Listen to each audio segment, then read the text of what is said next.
Come on, dude. Come on, it was done.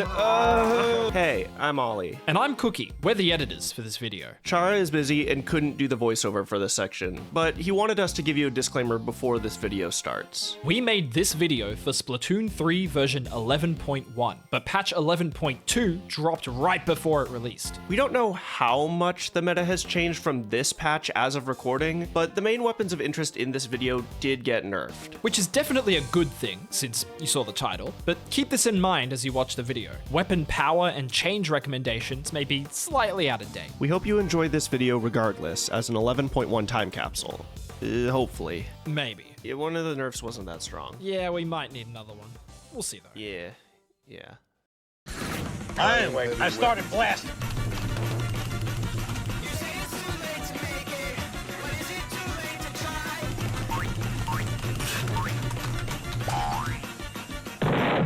A few years ago, I made a video that I consider one of my best, which is why you should want these weapons to stay meta. An analysis of Splash and Ballpoint before they both inevitably got nerfed, talking about why they were such healthy attributes to the meta. This video will reference that one a lot, but I'm ultimately going to talk about a different topic. Rather than looking at two weapons that greatly enhance the game's overall meta, despite a lack of weapon variety overall, we now have the opposite situation. A lot of weapon variety, but some of the best options heavily mitigate how the game feels to play and even to watch, as I've noticed recently. And I believe the majority of the fault when it comes to negative gameplay changes is with two weapons, Blaster and Heavy Splatling. So today, let's take a deep dive as to why these weapons shouldn't be meta, and at the end, I'll give my thoughts for how they should be changed. Before I continue though, let me tell you about Riptide 2026. It is approaching. This year, it's September 11th through 13th at the Kalahari Resort and Water Park in Sandusky, Ohio. It is shaping up to be one of, if not the largest, Western Splatoon LAN yet, featuring brackets for Smash Ultimate, Melee, Rivals 2,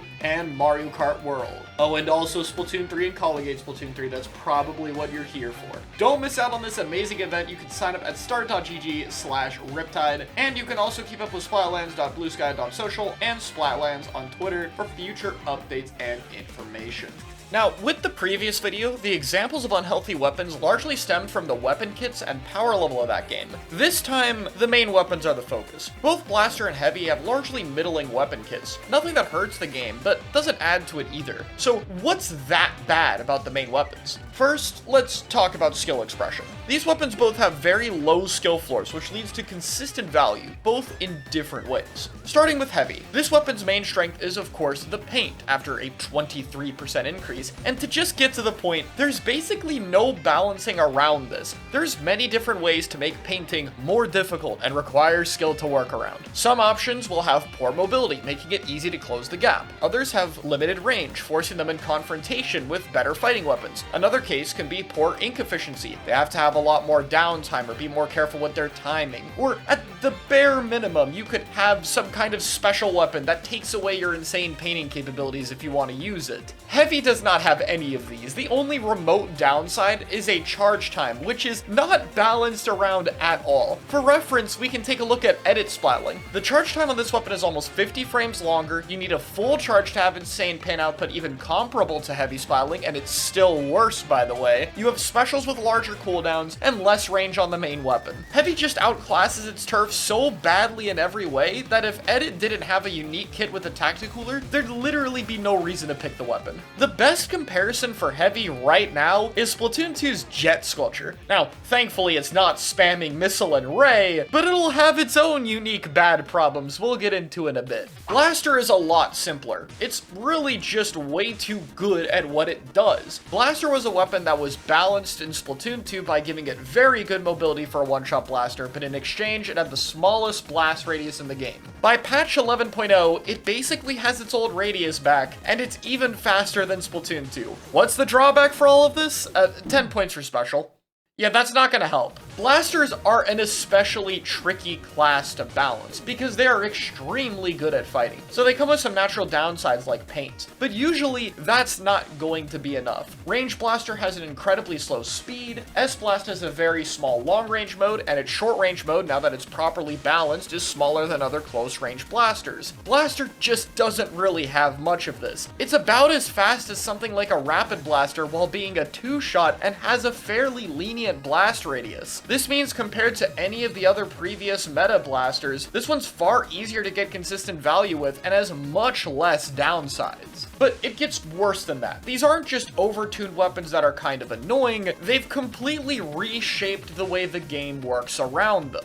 To keep to the topic of Blaster for now, this isn't just the factor of course, a more consistent, overtuned, easier Slayer is going to see more use over other, more skill-expressive fighting weapons like S-Blast, for example, just for its closest competition. Blaster is instead so good at its job that it makes a certain type of weapon feel miserable to play, and that's mobility options. Now, mobility weapons aren't dead, but they are all much worse due to this weapon and heavy. The matchup consistency of a weapon like this gives you an answer versus pretty much every short-range fast option you can think of, and it's not bad versus mid-range either. A dually or splash or pretty much any other option has to work way harder to combat this weapon, and furthermore, the overtuned stats just make the mobility aspect of other weapons feel weak when they can't even keep up with its main counter. But heavy is even worse. Normally, Splatlings are balanced out by losing to other backline weapons, given they're very good against things that have less range than it. But heavy Splatling's paint is so unbelievably strong that you can just play with a pencil or an E-liter of your own. You now have a weapon that can cover these bad matchups, or even worse, add to your own paint to a ridiculous level to the point where you can't ignore it. If you're fighting something like a heavy plus pen, and you don't interact with it, it will out-turf your entire team. So you have to walk into this weapon, which is exactly what heavy Splatling wants. It has great mobility, kit, and special spam to allow you to fight off all types of weapons that want to try to run it down. And again, if you ignore it, they will just take the entire stage from the safest of distances. And it's dealing with both these options combined that gives you such a negative impact. Even with a lot of weapon variety existing, the way you have to play to work around both of these options together is just nowhere near as engaging or skillful as the weapons they took the place of. Paint spam has become a lot more common, and more of the fighting weapons these days just don't have the unique skill expression that they did before. It's not that there isn't counterplay to deal with these options, it's that the counterplay people are forced into is just inherently far less interesting and fun to play. So now that I've established the negative trends, how do we fix it? Because obviously you could just balance-wise tone the weapon down enough to the point where it's not a problem, but ideally I'd like to fix the design issues in a way that allows the weapons to be more healthy options. And I think the easier one to fix is Blaster. This weapon's had a pretty simple history. In Splatoon 1, it started much more similar to Luna with a larger blast radius size and slower speed. And as the game's been balanced, while Luna got to have its old radius back and it was given two very skill-expressive kits, Blaster on the other hand has been left with two very basic and simple weapon kits, alongside a much faster mobility stat in exchange for a smaller blast radius until 11.0. If the goal of that patch was to make Blaster even more mobile, then I believe the weakness intended to counteract that, its radius size, is the main thing that needs to be changed, especially given that a lot of other blasters got reduced radius sizes over time, like range and rapid blasters, making normal blasters even less distinct. Because of that, I think the radius size should be reduced from where it is now to 3.2.